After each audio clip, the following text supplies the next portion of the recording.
Hello বন্ধুরা, সবাইকে শুভ বিজয়া জানাচ্ছি। পুজো চলে গেল, আজকে লক্ষ্মী পুজো। আমরা জানি মা লক্ষ্মীর বাহন পেঁচা।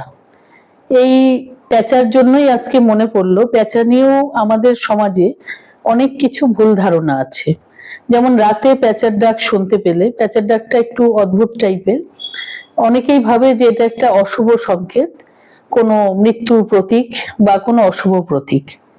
আসলে তো তা না। অ্যাকচুয়াল পেঁচা হলো নিশাচর জীব। আর পেঁচা দিনে তো দেখতে পায় না, কারণ ওর চোখে যে কোষগুলো থাকে সেগুলো হলো রড কোষ।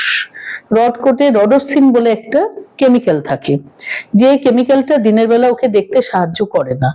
রাতে ওটা রডোসিনটা দুটো ভাগে ভাগ হয়ে যায় এবং ব্রেনে একটা ইম্পালস পৌঁছয়।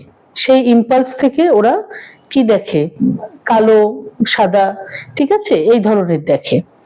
আর এটা একমাত্র ডিম লাইটেই দেখতে পারে, একদম বলতে গেলে লাইট থাকবে না অথবা ঘুটঘুটে অন্ধকার হবে।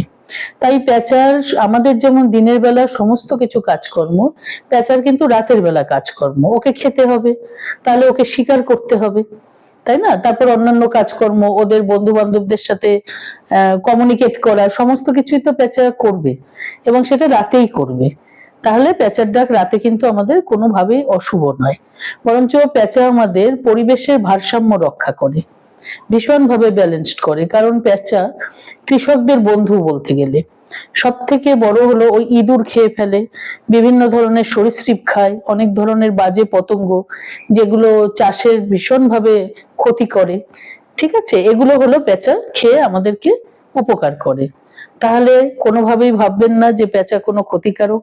আবার অনেকে ভাবে যে মা লক্ষ্মীর বাহন, সুতরাং একে কোনোভাবে রাখতে পারলে হয়তো অনেক ধন সম্পদ পাবো আমরা। সেটাও ভুল। অ্যাকচুয়াল পেঁচা হলো একটা প্রাণী এবং নিশাচর প্রাণী, ও ওর মতো পরিবেশে বাস করে।